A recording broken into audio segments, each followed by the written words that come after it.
कार्यक्रम शुरू करते हैं।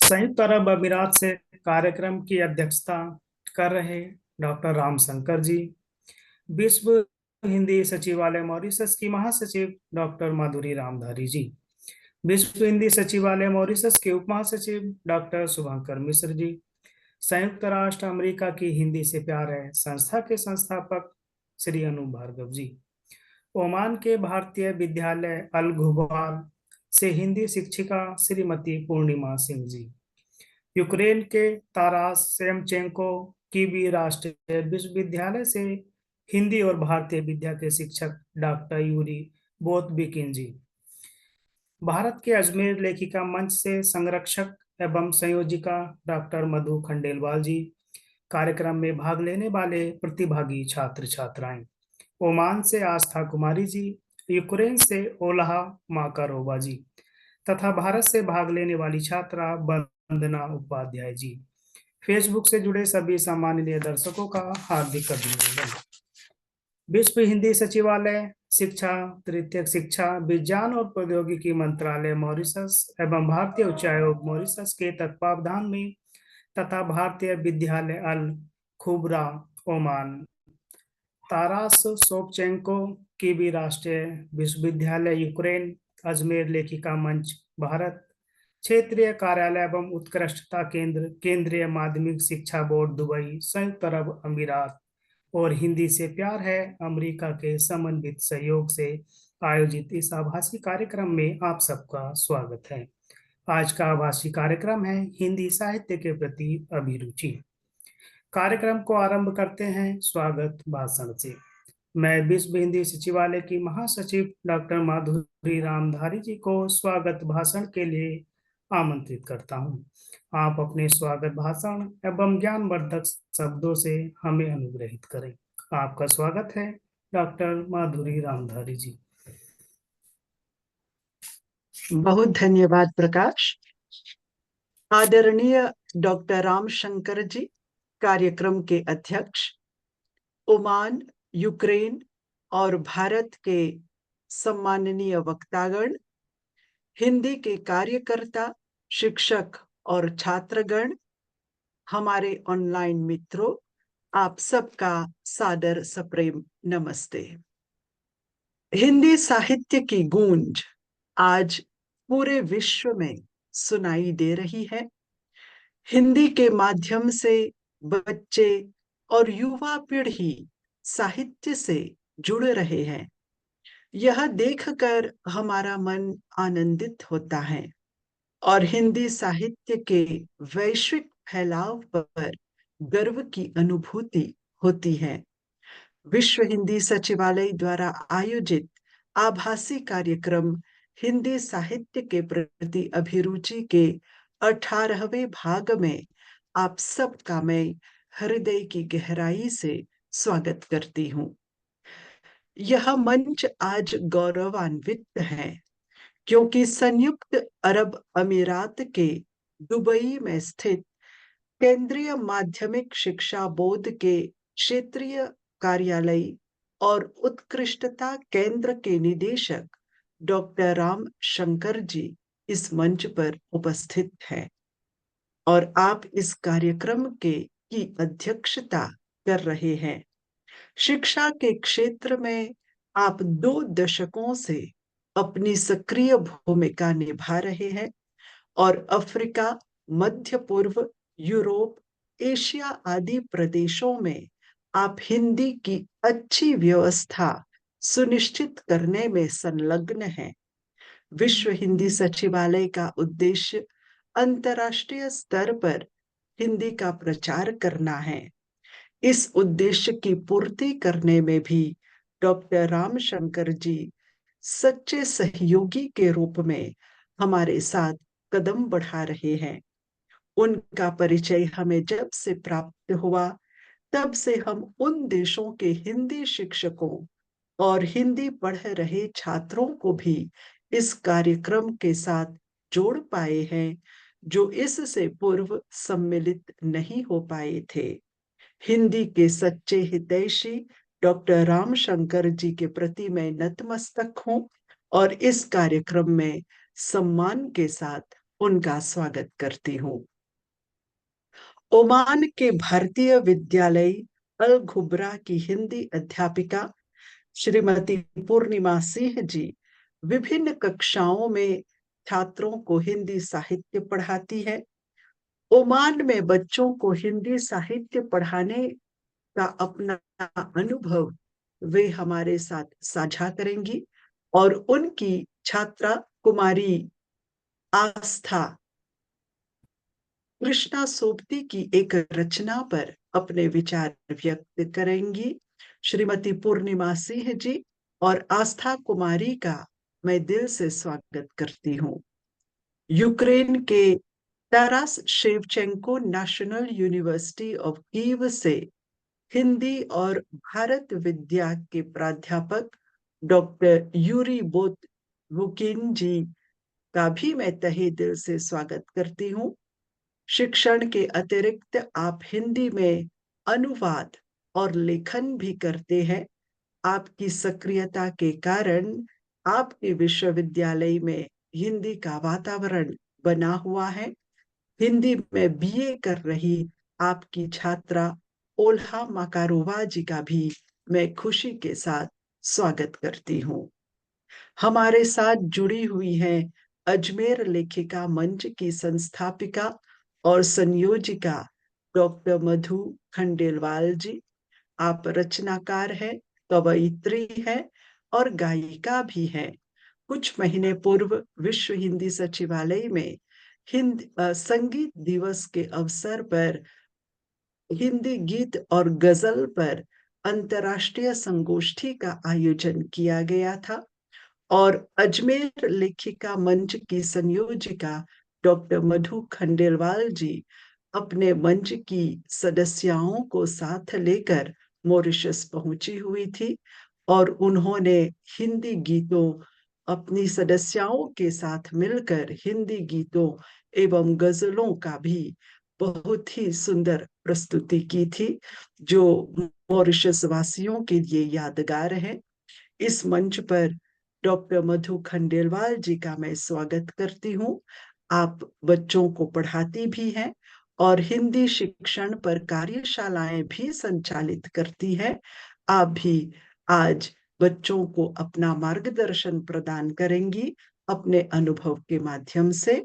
आपका और आपकी छात्रा सुश्री वंदना उपाध्याय वेदांगी जी का भी मैं स्वागत करती हूँ। इस मंच पर हमारे साथ जुड़े हैं अनेक सम्माननीय हिंदी के कार्यकर्ता और हिंदी प्रेमी, उन सब का अभिनंदन है और ऑनलाइन जुड़े सभी मित्रों को भी मैं नमन करती हूँ। सबका अभिवादन और सबका स्वागत है। बहुत धन्यवाद। स्वागत उद्बोधन के लिए एवं कार्यक्रम का खुलासा देने के लिए विश्व हिंदी सचिवालय की महासचिव डॉक्टर माधुरी रामधारी जी को कोटि से धन्यवाद। सभी वक्ता तथा छात्र प्रतिभागियों से विनम्र निवेदन है कि कृपया निर्धारित समय सीमा का ध्यान रखते हुए अपनी प्रस्तुति दें। तो आइए आज के कार्यक्रम की पहली छात्रा आस्था कुमारी जी को सुनते हैं जो ओमान से हमारे साथ जुड़ी हैं। आप भारतीय विद्यालय अल खुबरा ओमान में कक्षा 11 की छात्रा हैं। आप मूलतः बिहार भारत की निवासी हैं तथा पिछले 6 वर्षों से अपने माता पिता के साथ ओमान में रह रही हैं। आपको अपनी मातृभाषा हिंदी से बहुत प्रेम है और हिंदी साहित्य में आपकी बहुत रुचि है। आपका स्वागत है आस्था कुमारी जी।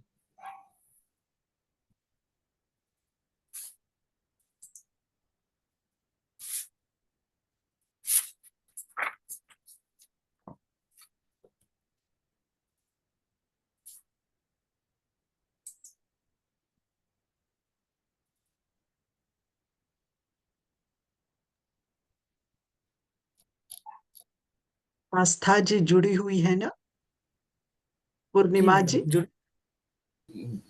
मैम वो जी जुड़ी तो थी, लगता है कनेक्शन में कुछ बाधा आ गई है उसके। आई तो थी, मंच पे तो आई थी।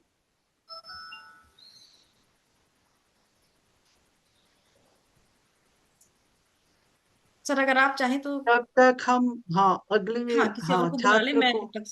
जी। जी जी। हाँ, प्रकाश, जो दूसरे प्रतिभागी छात्रा हैं उनको आप आमंत्रित करें। जी मैडम, वो जुड़ी हुई है लेकिन वो आ नहीं रही तो। अच्छा, आ गई। सर्वप्रथम यहाँ उपस्थित सभी गुरुजनों को मेरा सादर प्रणाम। मैं अपनी मातृभाषा हिंदी से बहुत प्रेम करती हूँ। मुझे हिंदी साहित्य का अध्ययन करना बहुत पसंद है। विशेषकर मुझे कहानियां पढ़ना बहुत पसंद है। बहुत सारी कहानियां ऐसी हैं जिन्हें मैंने 1-2 साल पहले पढ़ा था, परंतु आज भी वो कहानियां मुझे याद है और जिनसे मैं कहीं ना कहीं से जुड़ी हुई हूँ। उनमें से एक है श्री जयशंकर प्रसाद जी द्वारा रचित छोटा जादूगर। जयशंकर प्रसाद एक नाटककार, कहानीकार और एक उत्कृष्ट कवि भी थे, परंतु उनकी कहानियां और नाटक पढ़ने के बाद हमें यह सहज ही आभास हो जाता है कि वह एक कवि थे। कहानी छोटा जादूगर एक 13 से 14 साल के बच्चे के बारे में है, जिसके पिता स्वतंत्रता संग्राम सेनानी थे और देश के हित के लिए जेल में थे। माँ बहुत बीमार थी। बच्चे की उम्र कम थी, परंतु परिस्थितियों से विवश होकर गरीबी और दुख के बीच अपनी जीविका चलाने के लिए वह लड़का जादू दिखाता था। इसलिए सब उसे छोटा जादूगर के नाम से भी जानते थे। जादू के खेल के पीछे छिपी उसकी मजबूरी और बचपन की मासूमियत को प्रसाद जी ने बहुत ही भावनात्मक तरीके से प्रस्तुत किया है। जब मैंने ये कहानी पढ़ी थी, तब मैं भी इस बच्चे की उम्र की थी। इस कहानी ने मुझे बहुत प्रभावित किया कि कैसे एक छोटा सा बच्चा अपनी जिम्मेदारियों को बखूबी निभाता है। अपने पिता के जेल में और माँ के बीमार होने के कारण माँ का इलाज, अपना और माँ का पेट भरने का बोझ भी उस पर ही था। आजकल तो हम इतने बड़े होने के बाद भी अपने माता पिता के बिना एक कदम भी आगे नहीं बढ़ सकते। यह कहानी हमें आत्मनिर्भर होने की सीख देती है। इस कहानी से हमें यह भी पता चलता है कि जिन्होंने देश के हित के लिए जान दे दी, उनके परिवार और घर को देखने के लिए समाज कभी आगे नहीं आया।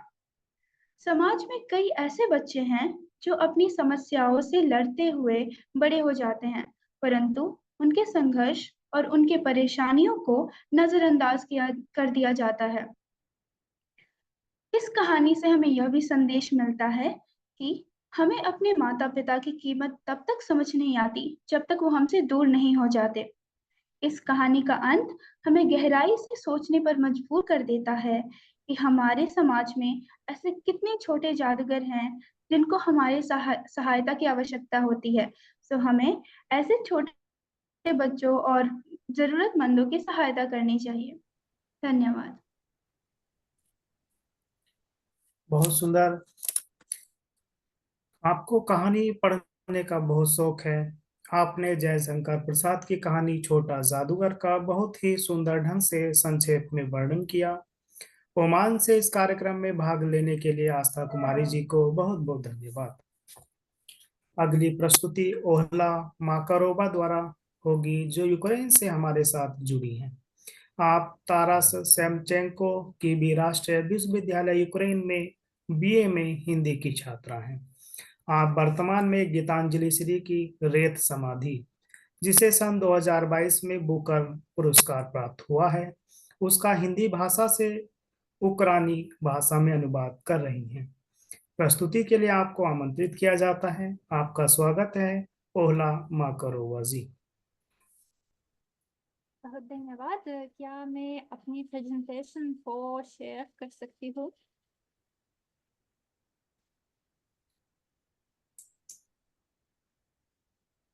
अच्छा, मैं नहीं शेयर कर सकती हूँ, लेकिन फिर भी 2022 में हिंदी भाषा शास्त्र के चौथे साल में पढ़ते समय मैं आधुनिक हिंदी लेखिकाओं से परिचित हुई थी।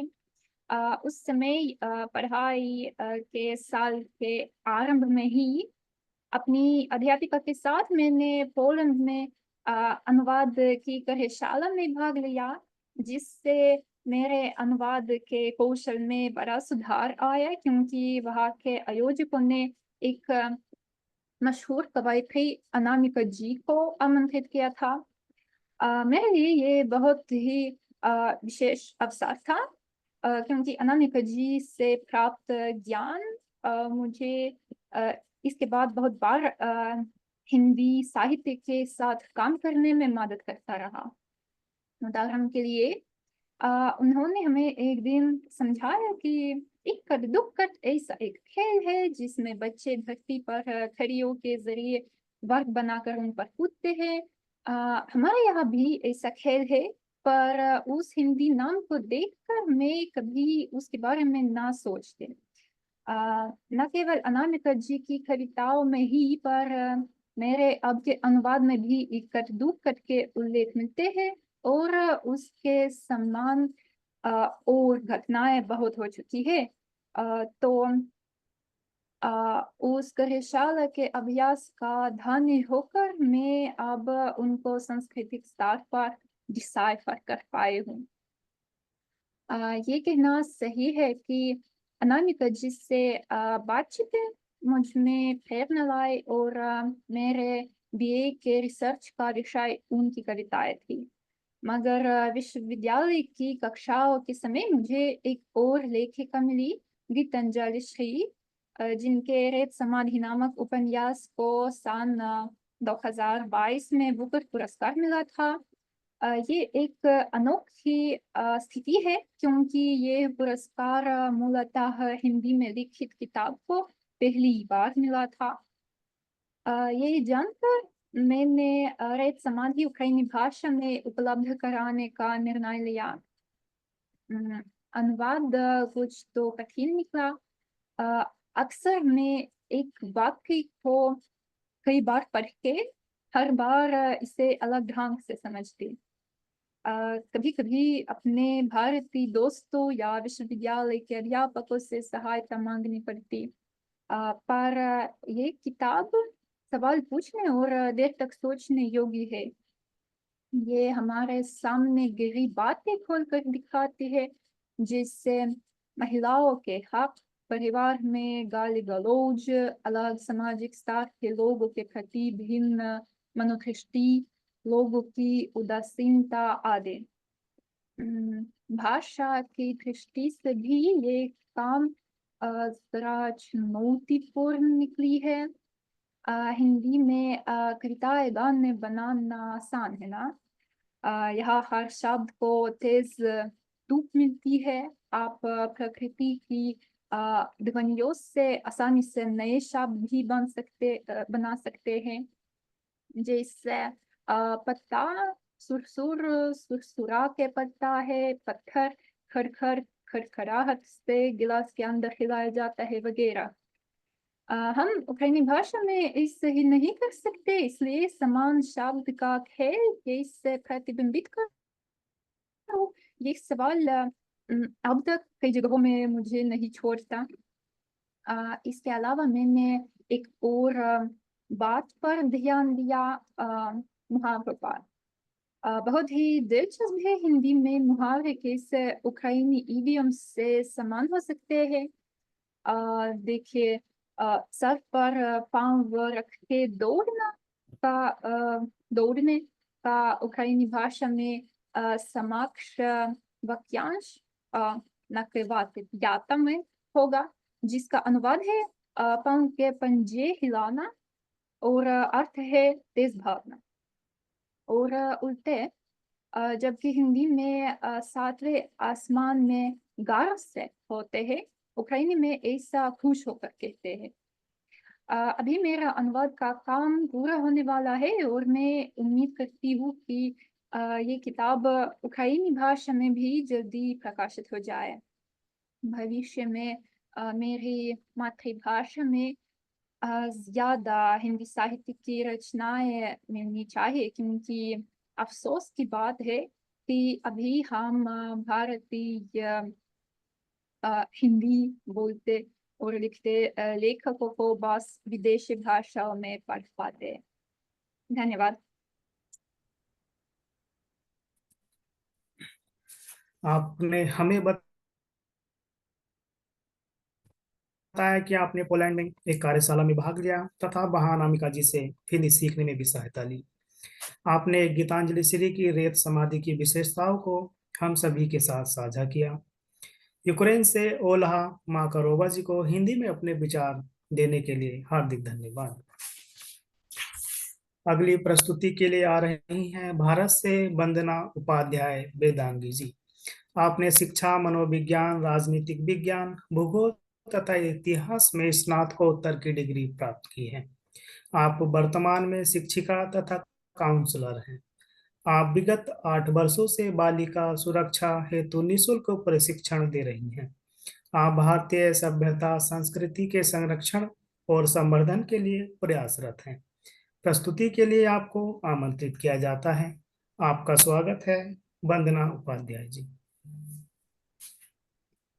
अपनी हिंदी का मैं मन से सम्मान करती हूँ, है भाषा ये मेरी अभिमान करती हूँ। है सामने सभी साधक हिंदी के, है सामने सभी साधक हिंदी के, दो हाथ जोड़कर उन्हें प्रणाम करती हूँ, दो हाथ जोड़कर उन्हें प्रणाम करती हूँ। उपस्थित सभी मंच के साथियों को सादर प्रणाम। भारत की भूमि से आपको सादर नमस्कार। साथ ही मेरी आदरणीय मधु दीदी को, जिन्होंने मुझे साहित्य के लिए इतना मार्गदर्शन किया। शायद कभी कभी मैं इस वैराग्य की वजह से इस रास्ते को छोड़ भी देती, पर वो फिर से हाथ पकड़ के लेके आती इस रास्ते पे चलाने के लिए। मैं क्रोधित होती तो कहती लिखो, मैं खुश होती तो कहती लिखो, और मैं कहती कि आज कुछ लिखने का मन नहीं है तो भी कहती कि इसे भी लिखो। और यही वजह से आज मैं लिखती आई हूँ। और हमारा, मैं अकेली नहीं, ऐसे ही हमारा पूरा अजमेर लेखिका मंच है जो उनके मार्गदर्शन में फल फूल रहा है। हम हमारी सारी भावनाओं को लिखते हैं, और इसीलिए आज मैं आप सभी के सम्मुख अपनी लिखी हुई एक रचना, जो कि क्योंकि हम, जैसे कि आप सभी को पता है, मैं एक मनोविज्ञान की छात्रा हूँ, तो अभिव्यक्ति एक ऐसा गुण है जो हमारी सारी मानसिक अवसाद को समाप्त कर सकता है। आज के युग में सबसे बड़ा जो परेशानी का कारण वह है अवसाद और आत्महत्या। अवसाद और आत्महत्या पे ही मेरी लिखी हुई एक साहित्यिक रचना आपके सामने सम्मुख प्रस्तुत करना चाहूंगी। पागल है तो क्यों रोता है, पागल है तो क्यों रोता है, असफल में ही तो छुपा सफल होता है। पागल है तो क्यों रोता है, जब गिरता है बीज जमी में, जब गिरता है बीज जमी में तभी पेड़ बन उठता है, और गिरती है जब नदी सागर में बादल तभी तो बनता है। उठकर गिरना गिरकर उठना सबके संग में होता है। तू पागल है तू क्यों रोता है, तू पागल है तू क्यों रोता है। आप सभी के सम्मुख जितने भी मेहमान बैठे हैं, जितने भी अतिथि हैं, ऊंचे ऊंचे पदों पर है, तो उन सभी के लिए कि कौन जीता है एक बार में बाजी, कौन जीता है एक बार में बाजी, और कौन यहाँ जो नहीं हारा है, कौन जीता है एक बार में बाजी, और कौन यहाँ जो नहीं हारा है, और कौन यहाँ जिसे कुछ ना मिला हो, और कौन यहाँ जो सब पाया है। जो मिलता है बड़ी मुश्किल से वही सदा अटल होता है। तू पागल है तू क्यों रोता है, जो आज तुझे धिक्कार रहा वो कल तुझको पुचकारेगा। तू आज नसीब से हार रहा कल को वो तुझसे हारेगा। कुछ बन जाना कुछ कर जाना कहाँ इतना सरल होता है। तू पागल है तू क्यों रोता है। जो आज सफल हैं, जो हमें सफलताओं की मंजिल पे दिखते हैं, आप में से जितने भी आदरणीय अतिथि हैं, महासचिव हैं, अपने अपने पद को सुशोभित कर रहे हैं, उन्हीं के लिए कि जो आज सफल हैं वो भी हारे हैं, जो आज सफल हैं वो भी हारे हैं। कल सुने थे ताने आज वो प्यारे हैं, कल सुने थे ताने आज वो प्यारे हैं। और कायर है जो देह त्यागते, कायर है जो देह त्यागते, मुश्किलों से रहे भागते। जो आज नहीं है वो कल होता है, जीवन बड़ा सरल होता है। तू पागल है तू क्यों रोता है, तू पागल है तू क्यों रोता है। और यही मनोवैज्ञानिक पंक्तियां जो कभी हमारे साहित्य का रूप लेके हमारा उत्साहवर्धन कर देती है और किसी के अवचेतन मन में छुपे उसके भावों को हमारे सम्मुख ला सकती है। तो ये हिंदी, ये साहित्य एक ऐसी दशा है जो हम सभी के सामने हमारे मनोभावों को सामने रखने के लिए एक मार्ग है, और इसी मार्ग पे मैं चल रही हूँ मधु दीदी के मार्गदर्शन के कारण। धन्यवाद सभी पटल को। आपने हिंदी गीत से अपनी प्रस्तुति को आरंभ किया, यह सराहनीय है। आपने अपनी हस्तलिखित साहित्यिक रचना पागल हो तुम क्यों रोते हो का हम सभी के समक्ष वाचन किया। भारत से वंदना उपाध्याय जी को हम सभी से हिंदी रचना के माध्यम से अपने विचार साझा करने के लिए हार्दिक धन्यवाद। कार्यक्रम को आगे बढ़ाते हुए वक्तव्य के लिए हम श्रीमती पूर्णिमा सिंह जी को आमंत्रित करते हैं, जो ओमान से हमारे साथ जुड़ी हैं। आप भारतीय विद्यालय अल घुबरा ओमान में हिंदी शिक्षिका के रूप में अपनी सेवाएं दे रही हैं। आप मूलतः भारत की निवासी हैं, किंतु पिछले 20 वर्षों से मस्कट में निवास कर रही हैं। आप अनेक साहित्यिक मंचों से जुड़कर हिंदी साहित्य की सेवा के लिए प्रयासरत हैं। वक्तव्य के लिए आपको आमंत्रित किया जाता है। आपका स्वागत है श्रीमती पूर्णिमा सिंह जी। बहुत बहुत धन्यवाद प्रकाश जी। सर्वप्रथम इस मंच पर उपस्थित सभी गुणीजनों को मेरा सादर प्रणाम। और बड़ी खुशी की बात है कि आज हमारे बीच अध्यक्ष महोदय जो हैं, आज के इस कार्यक्रम के अध्यक्ष महोदय, वो हमारे सीबीएसई के निर्देशक हैं। सर, आपको विशेष प्रणाम। और हम लोग मस्कट में हिंदी का, हम लोग यहाँ हिंदी के नाम से ही जाने जाते हैं। यहाँ के लोग हमसे ये नहीं कहते कि यू आर इंडियन, और वो हमसे पूछते हैं आर यू हिंदी। तो ये एक तरह से हमारे लिए बड़े गर्व की बात होती है एक्चुअली। तो और हमारे यहाँ पे जितने 22 विद्यालय हैं, भारतीय विद्यालय, हर विद्यालय में हिंदी पढ़ाई जाती है। बस हमारे सामने चुनौती ये होती है कि हिंदी यहाँ पे बच्चे जो हैं, ज्यादातर बच्चे, अधिकतर वो अहिंदी भाषी हैं। लेकिन हम लोग पूरी कोशिश करते हैं कि उनको हिंदी में मतलब उनकी रुचि बढ़े, और इसके लिए हम सहायता लेते हैं कविताओं और कहानियों की। अगर हम मैं अपने विद्यालय के प्रसंग में अगर मैं बात करूं, तो मेरे विद्यालय में हम लोग हिंदी की एक पत्रिका, हर वर्ष एक पत्रिका प्रकाशित करते हैं, तरंगिणी। और उसमें हम लोग बच्चों की मौलिक रचनाएं लेने की कोशिश करते हैं। बच्चों से कहते हैं तुम लोग लिखो।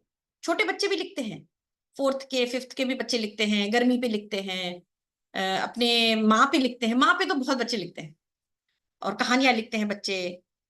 तो 10वीं तक के बच्चे उसमें लिखते हैं, 11वीं 12वीं के भी कभी कभी अगर उनको रुचि है तो वो लोग भी लिखते हैं, और हम लोग वो फिर उनके नाम से प्रकाशित करते हैं।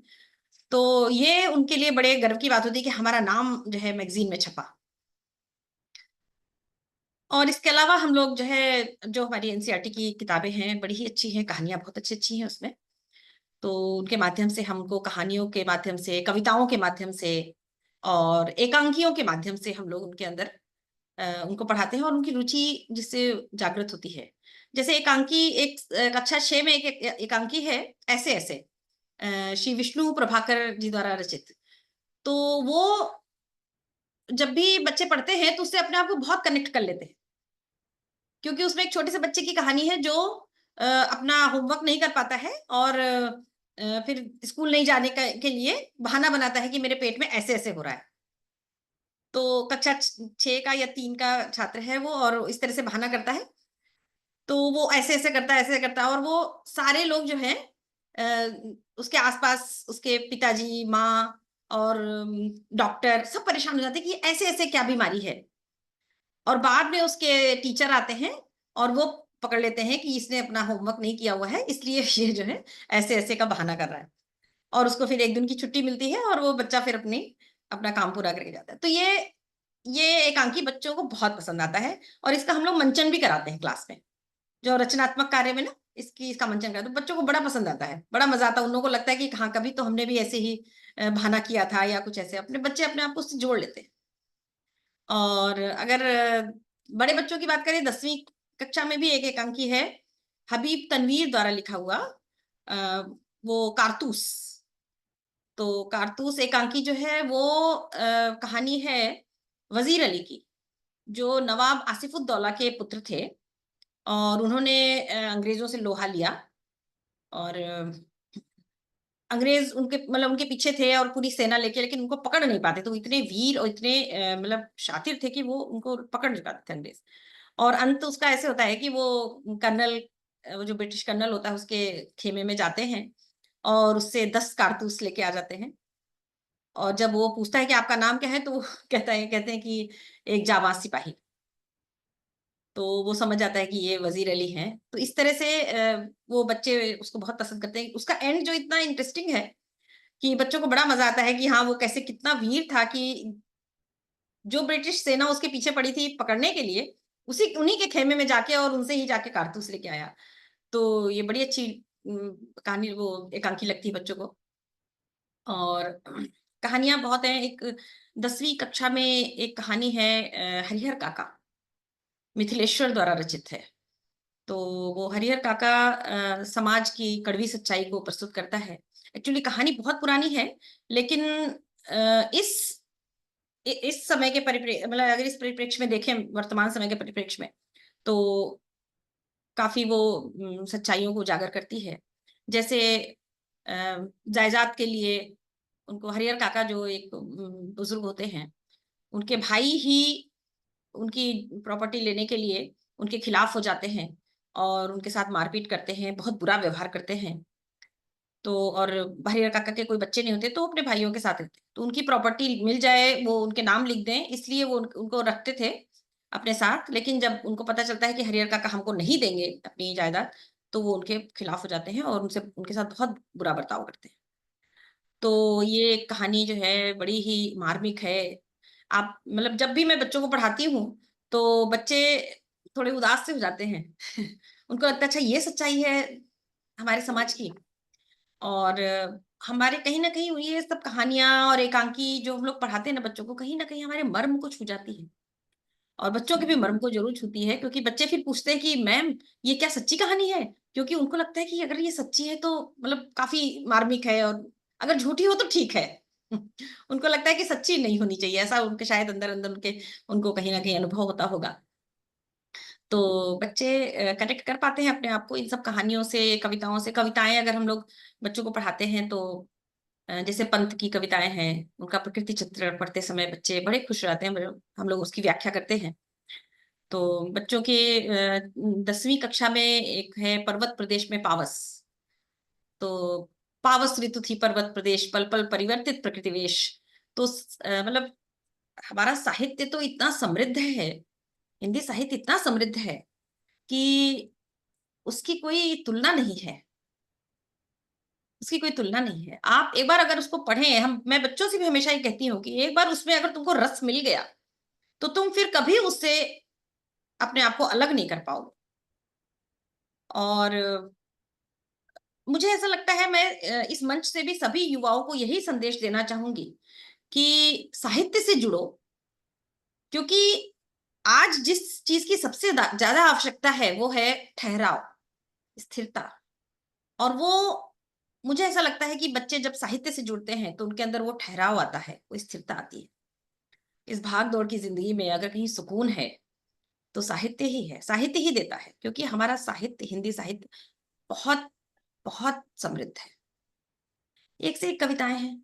बच्चे कभी मेरी कक्षा में अगर कभी बच्चे थोड़े से डाउन होते हैं, मतलब किसी के मार्क्स कम आ गए या कभी, तो मैं हमेशा उनको रामधारी सिंह दिनकर की ये कविता 2 लाइनें जरूर सुनाती हूँ कि सच है विपत्ति जब आती है, कायर को ही दहलाती है, सूरमा कभी विचलित नहीं होते, क्षण एक नहीं धीरज खोते, कांटों में विघ्नों में राह बनाते हैं, कांटों को गले लगाते हैं, विघ्नों में राह बनाते हैं। तो मैं हमेशा बच्चों को, और बच्चे इससे, एक बार ऐसा हुआ कि एक बच्चा मेरे पास आया और उसने कहा कि मैम मुझे वो 2 पंक्तियां सुना दीजिए। तो मैंने कहा कौन सी बेटा, मैं भी भूल गई थी, कभी मैंने किसी को सुनाया होगा क्लास में। तो कहने लगे मैम वो कविता सुना दीजिए जो आपने उस दिन सुनाई थी, वो सुन के मुझे बहुत अच्छा लगा था और मुझे लगा कि मैं कुछ कर सकता हूँ जीवन में। मुझे बहुत अच्छा लगा। हमने कहा बेटा मैं ज़रूर सुनाऊँगी तुमको और ये जो लिखी गई हैं चीज़ें, ये इसलिए नहीं लिखी गई हैं कि लिख के किताब में बंद कर दी जाए। ये लिखी गई हैं तुम लोग को प्रेरित करने के लिए और पढ़ने के लिए, उसको अपने जीवन में उतारने के लिए। तो कभी भी अ, कुछ भी समय मिले तुमको, जो थोड़ा बहुत समय मिले, तो अपने साहित्य से जुड़ो, उसको पढ़ो, उसमें अपने लिए ढूँढो कि क्या है वो, तुमको क्या मिल रहा है उससे। तो बच्चे लेते हैं रुचि, बच्चों को बड़ा मज़ा आता है और लिखते भी हैं। कितने बच्चे हमारे यहाँ हैं जो अहिंदी भाषी हैं, उन्होंने भी कविताएँ और कहानियाँ लिखी हैं। तो हम लोगों को कहीं न कहीं लगता है कि हमारा प्रयास सफल हो रहा है और मैं चाहती हूँ कि मैं इसी क्षेत्र में आगे बढ़ती रहूँ और ये हमारे लिए सबसे बड़े सम्मान की बात होती है जब बच्चे आके कहते हैं कि मैम मैंने ये कहानी लिखी है और मैं उस कहानी को पढ़ती हूँ और ठीक है, त्रुटियाँ होती हैं, हम लोग हैं उसको करेक्ट करने के लिए। मैं कहती हूँ गलत लिखो कोई बात नहीं है, हम लोग हैं सही करने के लिए, लेकिन लिखो। गलती से डर के पीछे नहीं हटना है, आगे बढ़ना है। तो अगर मेरा समय हो गया हो तो मैं फिर इसी के साथ मैं अपनी वाणी को विराम देना चाहूँगी। धन्यवाद। पूर्णिमा मैम, जी। जी। मेरा आपसे एक सवाल है, क्या मैं पूछ जी, जी। सकती हूँ? जी, जी, जी, जी। ज़रूर। अगर साहित्य पढ़ने से स्थिरता मिलती है, हम शांत होते हैं और दूसरे देश में इसकी इज्जत की जाती है, तो जी। क्यों अपने देश के ही लोग जब हिंदी बोलते हैं तो उन्हें मॉडर्न नहीं बोला जाता है, उन्हें बोला जाता है कि ये गवार है, ये नहीं पढ़ता, ये अनएजुकेटेड है। तो क्यों अपने ही देश में हिंदी को दुत्कारा जा रहा है आज? हाँ, देखिए कुछ लोग ऐसे पूर्णिमा हैं। जी, हाँ तो पूर्णिमा जी, जी, जी इस प्रश्न को आप नोट कीजिएगा और इस पर थोड़ा सा विचार कीजिएगा। परिचर्चा सत्र में हम आपको आमंत्रित करेंगे इस प्रश्न का उत्तर देने के लिए। ज़रूर, ज़रूर। जी, ज़रूर, ज़रूर। अच्छा, ज़रूर धन्यवाद मैं आपके प्रश्न का उत्तर ज़रूर दूँगी और जो जी। है धन हाँ, परिचर्चा सत्र में जी, जी। जी। अच्छा, ठीक है। ठीक है, मैं उसका उत्तर दूँगी। सूचना परक वक्तव्य के लिए ओमान से श्रीमती पूर्णिमा सिंह जी को बहुत बहुत धन्यवाद। अगले वक्तव्य के लिए हम डॉक्टर यूरी बोतबिकिन जी को आमंत्रित करते हैं जो यूक्रेन से हमारे साथ जुड़े हैं। आप तारास शेवचेंको की भी राष्ट्रीय विश्वविद्यालय यूक्रेन में हिंदी और भारतीय विद्या के शिक्षक के पद पर अपनी सेवाएं दे रहे हैं। आपने नई दिल्ली भारत में हिंदी में डिप्लोमा कोर्स तथा kiwi institute of oriental studies से इतिहास में पीएचडी की डिग्री प्राप्त की है। आपने उक्राइन शास्त्रीय साहित्य की प्रसिद्ध कवयित्री लेसा उक्राइका के प्रसिद्ध नाटक वन गीत का हिंदी भाषा में अनुवाद किया है। आपने 2018 में विश्व का पहला उक्राइन हिंदी शब्दकोश तैयार किया। आपने अपने 3 काव्य संग्रह प्रकाशित करवाए हैं, जिसमें एक है हिंदी नाटक अंतिम लीला, जो 2023 में हिंदी के कई वेब पोर्टलों पर प्रकाशित हुआ है। वक्तव्य के लिए आपका स्वागत है डॉक्टर यूरी बोतबिकिन जी। जी धन्यवाद। सर्वप्रथम ये कहना उचित समझता हूँ कि मैं और मेरी छात्रा ओल्हा हम कहाँ से आए हैं और हम कहाँ का प्रतिनिधित्व कर रहे हैं इस कार्यक्रम में। हमारे यूक्रेन की राजधानी कीव में एक राष्ट्रीय विश्वविद्यालय में एक विभाग है, एक केंद्र है जिसको हम कहते हैं हिंदी भाषा एवं भारतीय साहित्य केंद्र, जहाँ हिंदी की पढ़ाई होते हैं और बीए और एमए के स्तर पर हिंदी में डिग्री पाई जाती है और थेसिस शोध कार्य भी होते हैं। जैसा भी ओला ने बताया था अपने शोध कार्य के बारे में जो अनामिका जी की कविताओं पर किया हुआ था। वैसे हिंदी पढ़ने के साथ साथ हम हिंदी साहित्य भी अवश्य पढ़ते हैं और जैसे पूर्णिमा जी ने कहा है कि सचमुच वो एक बहुत समृद्ध सामग्री है। और विशेषकर हम लोगों के लिए, क्योंकि हम मूलतः हिंदी भाषी नहीं है, तो साहित्य पढ़ने के, साहित्य समझने और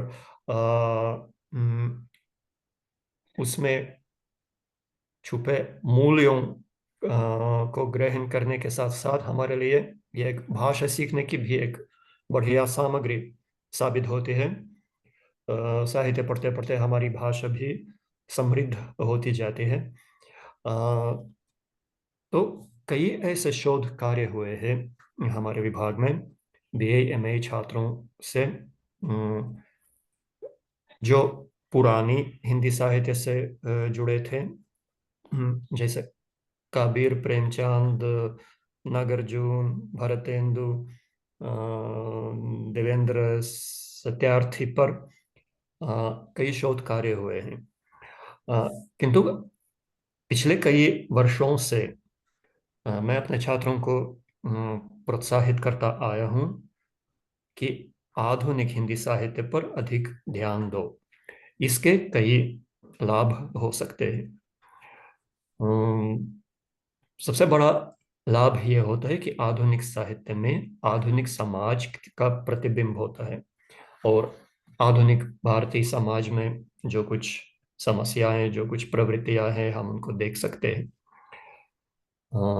दूसरा बहुत बड़ा लाभ यह होता है कि जो साहित्यकार आजकल साहित्य रच रहे हैं, तो वे अभी भी जीवित है और उनसे हम संपर्क करके बात भी कर सकते हैं। क्योंकि पुराने साहित्य का विश्लेषण करते हुए हम अक्सर बस अपना अनुमान लगाते हैं कि लेखक क्या कहना चाहते थे, लेखक का इसमें क्या अर्थ था। सीधे तो नहीं पूछ सकते हैं कि उनका मन क्या था वो सब लिखने के पीछे।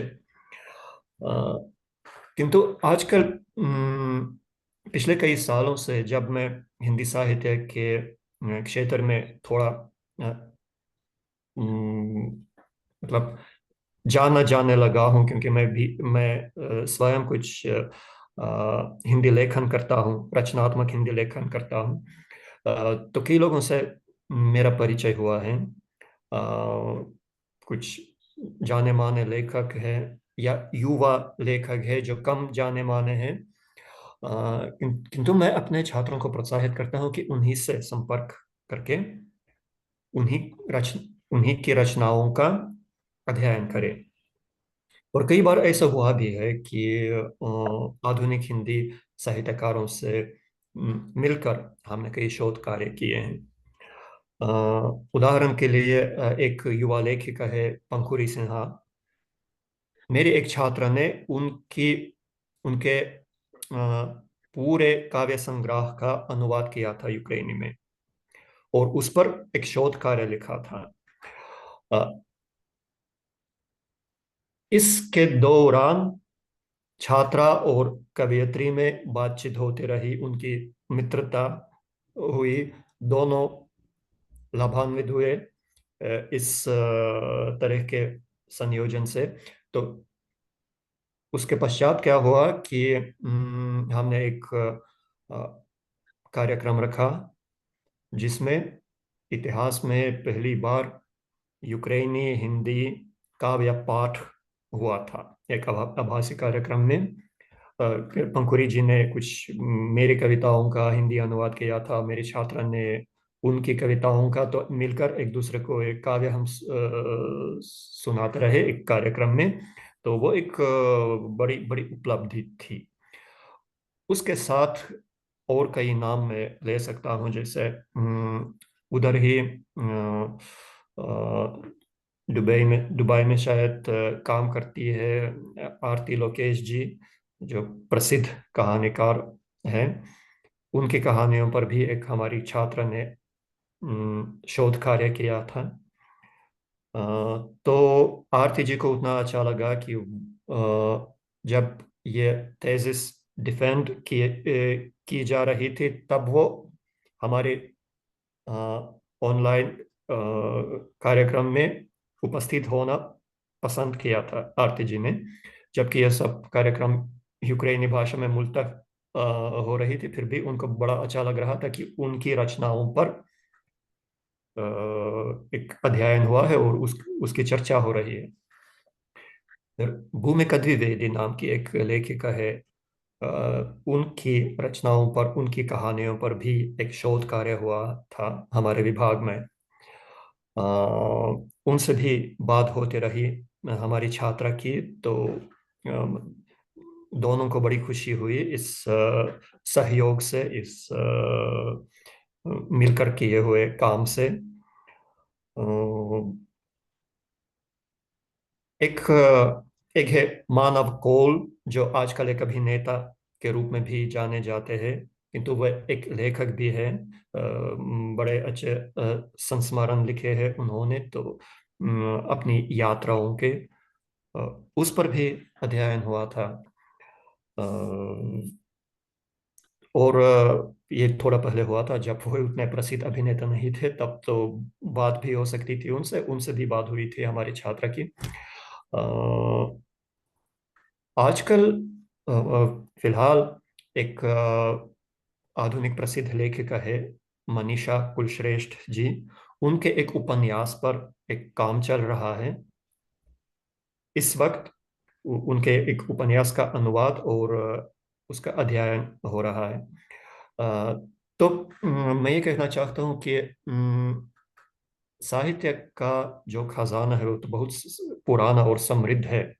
हम पूरा सम्मान करते हैं पुराने साहित्य का भी, किंतु आधुनिक अपने समकालीन लेखकों की रचनाओं का अध्ययन करने में जो लाभ और जो प्रसन्नता होती है, वो तो हम हिंदी सीखने वालों के लिए और अधिक है, क्योंकि उन लोगों से मिलकर, उनसे बात करके, उनसे कुछ सीधे पूछकर, उनसे सलाह लेकर, या किसी बिंदु पर उनकी राय सुनकर हम और कुछ अधिक प्राप्त कर सकते हैं अपने अध्ययन के लिए। तो ये एक प्रक्रिया हमने अपने विभाग में चालू की है कि आधुनिक जो हिंदी साहित्य है, जीवित जीते जागते लेखकों का साहित्य है, जिनसे हम संपर्क बनाकर एक कोई अच्छा काम कर सकते हैं अपने विभाग के लिए भी, क्योंकि हम इसके माध्यम से हिंदी को बढ़ावा देते हैं और अपनी हिंदी सुधारते जाते हैं, और आधुनिक हिंदी साहित्य का परिचय कराते हैं यूक्रेनी लोगों को। और हिंदी साहित्यकारों को यह अच्छा लगता है कि विदेश में उनके लिखे हुए का प्रचार प्रसार हो रहा है कि किसी स्तर पर। इसलिए जितना हो सके हम एक दूसरे का जितना सहयोग कर सके वो हम करने में प्रयासरत हैं। और इस प्रक्रिया को हम जितना हो सके रोचक, जीवंत और सफल बनाने का प्रयत्न कर रहे हैं। हिंदी और हिंदी साहित्य की सेवा में यूक्रेन से धन्यवाद।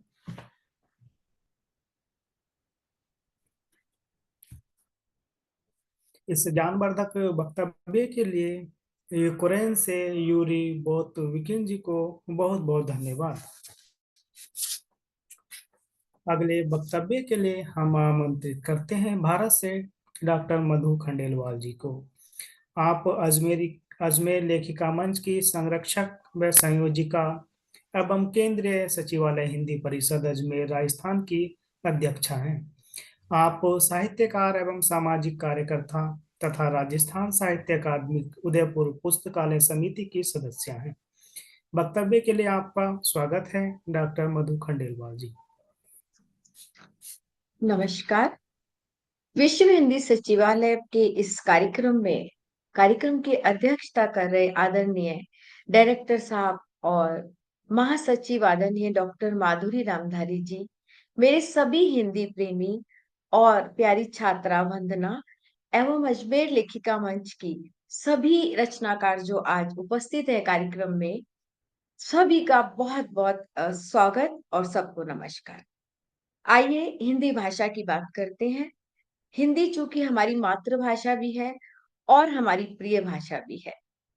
हमारी संस्था के संदर्भ में, हमारे अजमेर लेखिका मंच हमारी संस्था है, उसके संदर्भ में जब हम हिंदी की बात करते हैं, वहां 115 महिला रचनाकार हैं जो निरंतर हिंदी को आगे बढ़ाने के लिए प्रयासरत हैं। उसमें हम हिंदी के कौशल पर 4 तरीके से काम करते हैं: हिंदी सुनना, हिंदी बोलना, हिंदी पढ़ना और हिंदी में लिखना। इसे किस तरह किया जाता है, उसके लिए हमने कुछ अपने प्रोग्राम सेट किए हुए हैं। उन प्रोग्राम्स के तहत हम नवाचार करते हैं, शब्दकोश को प्रेरित करते हैं कि आप वो देखें, उसे पढ़ें, पुस्तकें पढ़ने और पुस्तकें लिखने को प्रेरित करते हैं, संवाद करते हैं, पुस्तक पर समीक्षाएं करते हैं, कार्यक्रम में सुनते हैं और कार्यक्रम भी हम प्रस्तावित करते हैं। एक बहुत ही बात पर थोड़ा-सा जोर देकर कहना चाहूँगी, सभी बच्चे अगर मुझे सुन रहे हैं तब, हिंदी व्याकरण का ज्ञान होना बहुत ज़रूरी है, क्योंकि जब हम हिंदी की बात करते हैं, तब हमारी वर्णमाला या हमारा उच्चारण, हमारा स्वर या व्यंजन, अगर मात्राओं की पहचान हमें ठीक नहीं है, तो यदि किसी कविता में हमने मिले को मीले कर दिया तो यकीन मानिए किरकिरी सी लगती है हमें हिंदी पढ़ते समय। तो मेरा एक विशेष आग्रह है सभी हिंदी प्रेमियों से कि हिंदी की व्याकरण पे थोड़ा-सा ज़रूर ध्यान दीजिए, और हम उसके लिए बहुत सारे प्रयोजन रखते हैं, करते हैं अपनी संस्था के माध्यम से, जिसे मैं आपके समक्ष पेश करूँगी। स्कूल और प्रायोगिक रूप से भी हम हिंदी को सिखा सकते हैं। देखिए, एक नवाचार किया गया, एक स्कूल में 8th और 6th तक के बच्चों के लिए हमने संज्ञा, सर्वनाम, क्रिया और विशेषण, इनकी पर्चियां बनाई। पर्चियां मतलब एक पर सुंदर लिख दिया, एक पर जाना लिख दिया, एक पर पेन लिख दिया। अब बच्चे को वो कागज उठाकर उस बॉक्स में, उस कार्टून में डालना था जो उससे संबंधित था। और ये प्रयोग बच्चों को इतना पसंद आया, जो 5th और 6th और 4th के बच्चे थे, उससे उनके हिंदी के व्याकरण जो है वो समृद्ध हुआ, और हिंदी के लिए व्याकरण का समृद्ध होना बहुत जरूरी। एक और बात कहना चाहती हूँ इस मंच से, हिंदी जब भी हम पढ़ा रहे हैं बच्चों को, कृपया करके 1 से 100 तक की गिनती बच्चों को हिंदी में जरूर सिखाएं, क्योंकि 1 2 3 के बाद अगर आप उसको किसी को कहेंगे 29, तो हर बच्चा पलट कर पूछता है, चाहे वो हिंदी मीडियम का बच्चा हो, कि 29 का क्या मतलब। यानी कि हमें हिंदी में भी उसे गणित को भी हमें हिंदी में सिखाना है। एक और बात साझा करूंगी, बच्चों को नियमित रूप से पुस्तकालय लेके जाने की हम स्कूल में चर्चा करते हैं। उनकी प्रधानाध्यापिका या जो उनकी क्लास टीचर है उनसे बात करते हैं। साथ ही हिंदी के अखबार को पुस्तकालय में रखकर बच्चों को उसे पढ़ने की प्रेरणा दी जाए, हम इस पर भी जोर देते हैं। संस्थान के द्वारा, अजमेर लेखिका मंच के द्वारा लिखने और पढ़ने के हर महीने कोई ना कोई एक विशेष कार्यक्रम आयोजित करते हैं हम, ताकि हम हिंदी भाषा का प्रचार प्रसार कर सकें। विद्यालयों में, महाविद्यालयों में, विश्वविद्यालयों में कई तरह के, जैसे निबंध लिखवाया हिंदी पर, या कोई नारा लिखवाया, या कोई श्रुति लेखन की प्रतियोगिता कर दी, या हम कभी अनुवाद, इंग्लिश से हिंदी के अनुवाद की भी प्रतियोगिता करते हैं। कभी हम वाद विवाद रख देते हैं, या कभी कोई चित्र देते हैं, उस पर 4 लाइनें लिखवाते हैं।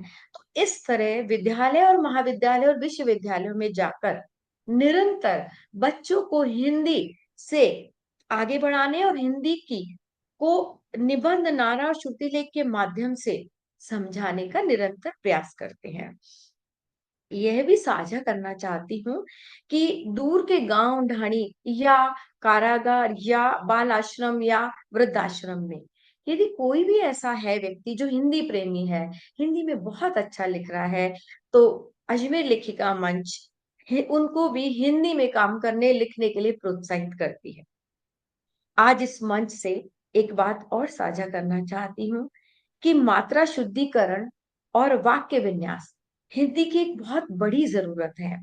जब हम अपने आभासी पटल पर भी व्याकरण या कहानी और कविता और लघु कथा के जब कार्यशालाएं करते हैं, तब हम इस बात का विशेष ध्यान रखते हैं कि वाक्य विन्यास और मात्रा की जो शुद्धिकरण है, हम उस पर विशेष ध्यान दें। और हमारा अजमेर लेखिका मंच संस्थान का एक पेज है।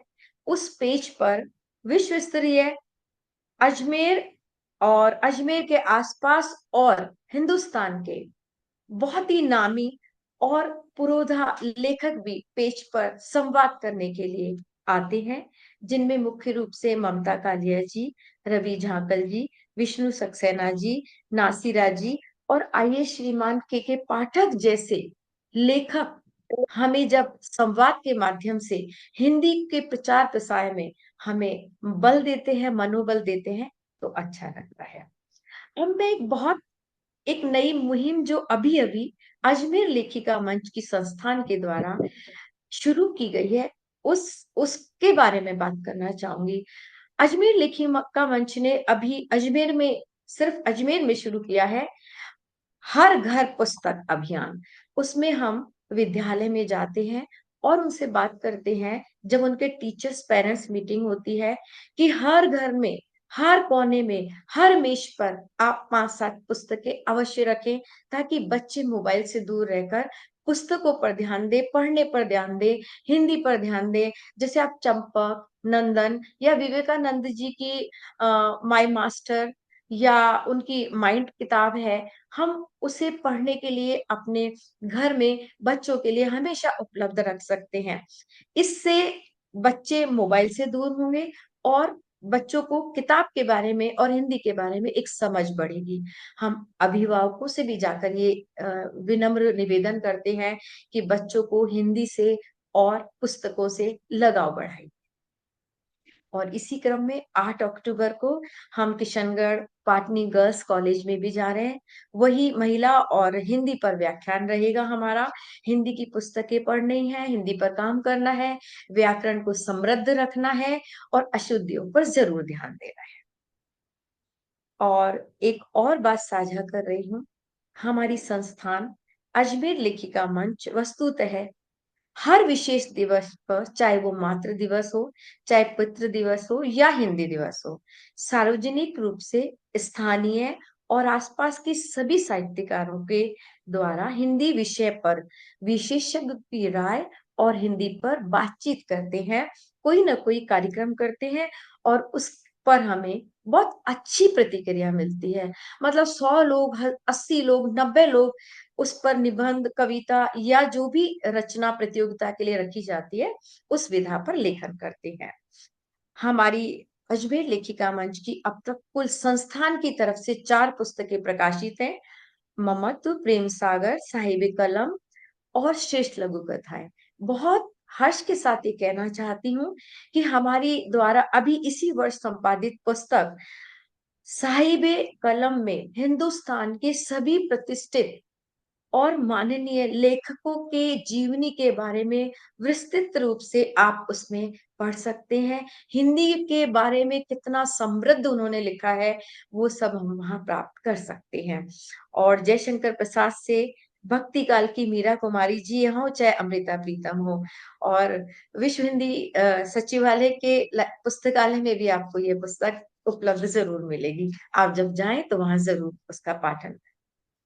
और अब राजस्थान से एक बहुत 3 तारीख को जो खबर आई है राजस्थान से, राजस्थान सरकार का एक आदेश पारित हुआ है, जो बहुत खुशखबरी के साथ मैं यहाँ साझा कर रही हूँ, कि राजस्थान में अब हिंदी को बढ़ावा देने के लिए राजस्थान पुलिस अब अपनी पत्रावली या एफआईआर में किसी भी उर्दू या फारसी शब्द को काम में नहीं ले। इसके पीछे कारण ये था कि जब एफआईआर में या राजस्थान के किसी भी पत्रावली में जब उर्दू या फारसी भाषा का कोई शब्द होता था, तो उसका अर्थ अनर्थ हो जाता था। तो अब 3 तारीख को ये अध्यादेश जारी हुआ है कि राजस्थान पुलिस वस्तुतः अब किसी भी पत्रावली एफआईआर में उर्दू और फारसी शब्द का बिल्कुल उपयोग नहीं करेगी, सिर्फ और सिर्फ सरल हिंदी का उपयोग करना पड़ेगा। ये हमारे राजस्थान वासियों के लिए बहुत बड़ी खुशखबरी है। और इस प्रकार मैं ये कहना चाहती हूँ आप सभी से कि हमारी संस्थान अजमेर लेखिका मंच अजमेर में, राजस्थान में विद्यालय, महाविद्यालय और विश्वविद्यालयों में, गांव में, ढाणियों में और कारागृह में तक में जाकर हमने पुस्तकालय की स्थापना सिर्फ इसलिए की कि वहां भी सबको हिंदी से हम जोड़ सकें। संवाद करते हैं, व्याख्यान रखते हैं, प्रतियोगिताएं करते हैं और इस सब से हम हिंदी को समृद्ध करने के लिए अपना आगे कदम बढ़ाते हैं। जिला स्तर पर अजमेर लेखिका मंच कलेक्टर महोदय द्वारा 2 बार सम्मानित है। एनबीटी नेशनल बुक ट्रस्ट का जब 6 साल पहले यहाँ अजमेर में एक आयोजन हुआ था, उसमें भी अजमेर लेखिका मंच को 2 कार्यक्रम दिए गए थे। ये हिंदी के प्रति हमारी भावना है और आगे हम इसी तरह काम करते रहेंगे। आकाशवाणी और दूरदर्शन पर लगातार कार्यक्रमों का हम प्रसारण करते ही हैं। तो अजमेर लेखिका मंच के सभी दोस्त मेरे साथ मिलकर 115 महिला रचनाकार हिंदी को संपन्न करने, प्रबल करने, आगे बढ़ाने और प्रचार प्रसार के लिए मेरे साथ कंधे से कंधा लगाकर आगे बढ़ रही हैं और हिंदुस्तान में हिंदी को, हमारी हिंदी को बहुत जल्द राष्ट्रभाषा बनाने के उस स्वर्णिम काल का इंतजार कर रहे हैं और उसके मार्ग पर चल पड़े हैं। तो हम सब आज ये प्रतिज्ञा करते हैं कि बहुत जल्द हिंदी हिंदुस्तान की राष्ट्रभाषा बने और हम सबको ये सुखद समाचार मिले। बहुत बहुत धन्यवाद सभी।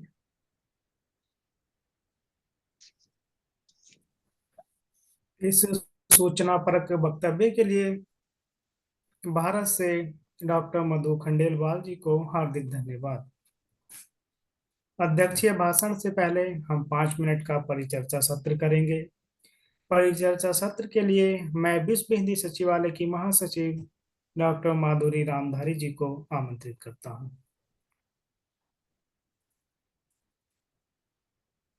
धन्यवाद। परिचर्चा सत्र की शुरुआत में मैं पूर्णिमा सिंह जी को आमंत्रित करती हूँ। एक विद्यार्थिनी ने एक प्रश्न किया था आपसे और उत्तर की प्रतीक्षा में वह है, तो कृपया उनके प्रश्न का उत्तर दीजिएगा। जी जी जरूर माधुरी जी।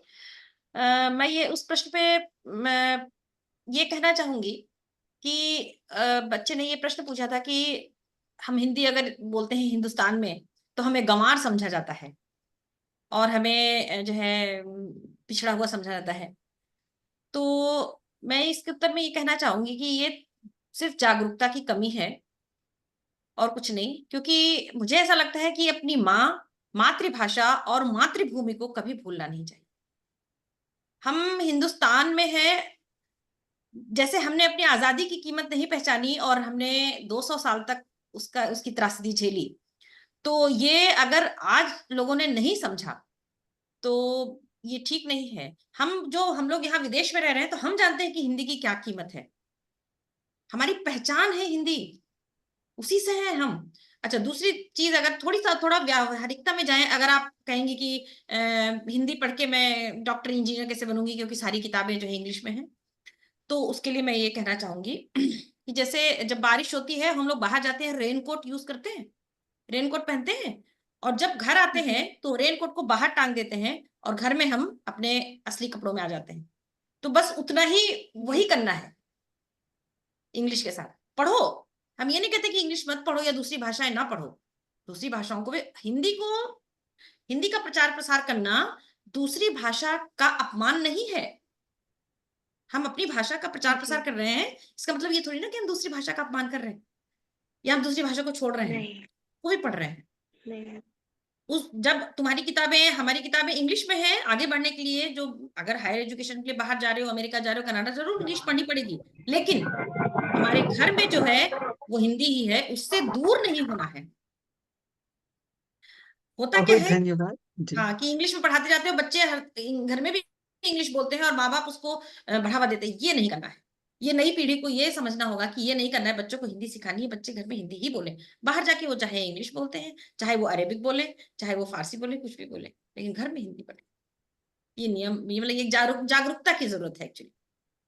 तो मुझे लगता है कि वेदांगी का प्रश्न का उत्तर मिल गया होगा। वेदांगी।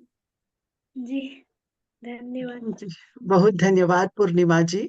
आपने बहुत ही सुंदर उदाहरण दिया कि जब हम घर लौटें तो रेनकोट को उतार दें। बात बात है। अर्थात जी, विश्व की सभी भाषाओं को सीखें, लेकिन घर लौटने पर अपनी भाषा का प्रयोग करें। जी। इससे बढ़िया उदाहरण और क्या हो सकता है। बहुत बहुत धन्यवाद आपको। धन्यवाद। हमारे साथ जुड़े हैं भारत के बिहार में स्थित काइनाइट इंटरनेशनल स्कूल के शिक्षक। मूलतः आप विज्ञान के शिक्षक हैं, परंतु हिंदी, उर्दू, अराबिक और अंग्रेजी का ज्ञान आपने प्राप्त किया है। और विश्व हिंदी सचिवालय में हाल ही में कवि सम्मेलन का आयोजन हुआ था, जिसमें आपकी और आपके विद्यार्थी की भी सहभागिता रही थी। मैं आमंत्रित करती हूँ श्री अहमद ककवी जी को, श्री शकील अहमद ककवी जी, कि वे वक्ताओं को सुनने के बाद अपनी प्रतिक्रिया हमारे सम्मुख प्रस्तुत करें। बहुत बहुत शुक्रिया माधुरी मैम।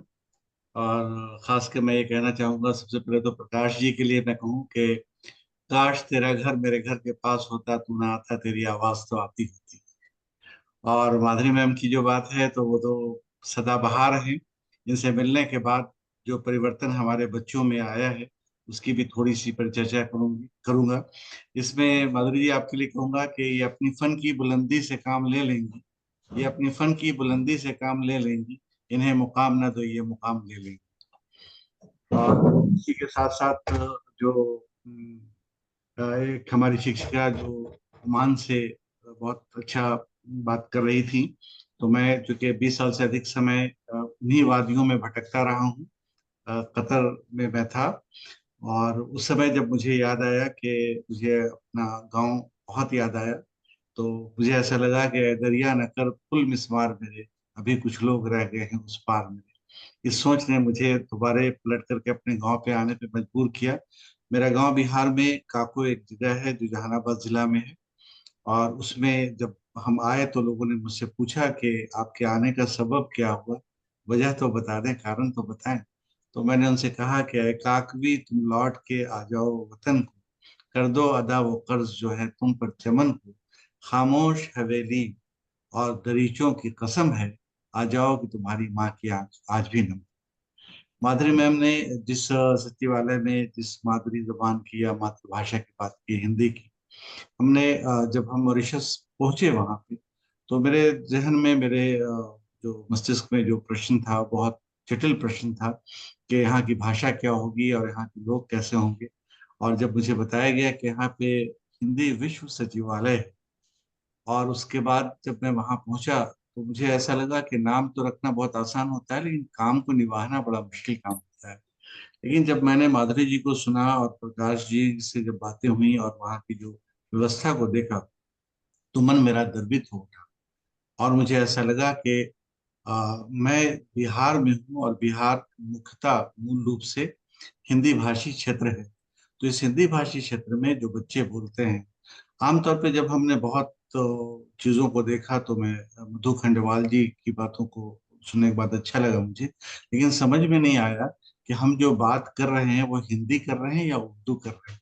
तो मुझे पता चला कि वाक्यों को जब हम लिखते हैं दाहिने तरफ से तो उर्दू में चला जाता है, और जब बाएं तरफ से लिखते हैं तो हिंदी में। जैसे अगर हम ये कहें कि कमरे में बिजली बंद कर दो, तो अब इसमें कौन सा उर्दू है कौन सा हिंदी है, अंतिल कि जबकि हम उसमें ये बात बताएं कि कृपया कर, अब उसके लिए एक विशेष, जैसे आप टाई लगाकर आए हैं, तो मैं कहूँ कि आप कंठ लंगोट लगाकर आए हैं। तो इसमें एक बात जो समझ में बात आती है। तो भाषाओं में एक बड़ी खूबसूरती है, और हिंदी की बात यह है कि बहुत सरलता के साथ हमारे शरीर के अंदर ही नहीं बल्कि मस्तिष्क में आ जाती है। जब मैं वहाँ विश्व हिंदी सचिवालय गया और जब मिला, और मिलने के बाद जब मुझे ऐसा लगा कि देश से बाहर भी देश की भाषाओं के प्रचार के लिए हमारे लोग इतने चिंतित हैं, तो हमें देश में क्या करना चाहिए। आते ही हमारे बच्चों ने पूरे तौर पे एक व्यवस्था बनाई, और यहाँ पे कायनात कला संस्कृत एवं हिंदी परिषद की स्थापना कर दी।